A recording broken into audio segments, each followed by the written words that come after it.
ang iyambog sa linaw nga kalayo nga mao ang impierno. Kung nagingon itong mga kasulatan ni Galaison, nagsimisan sa ang pangalan dili makaplagan sa libro sa kinabuhi, siya ilaglag sa linaw nga kalayo.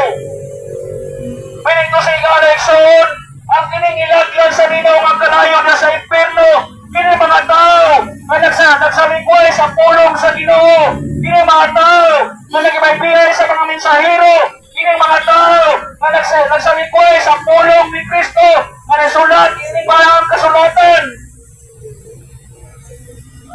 Ayaw mo pagpakawala mga kaigsuonan, samtang may kinabuhi pa, may paglaong pa, makangkot sa kinatawag na kaluwasan, diya lang sa atong manuluwas o malaylain si Ginoong Jesucristo.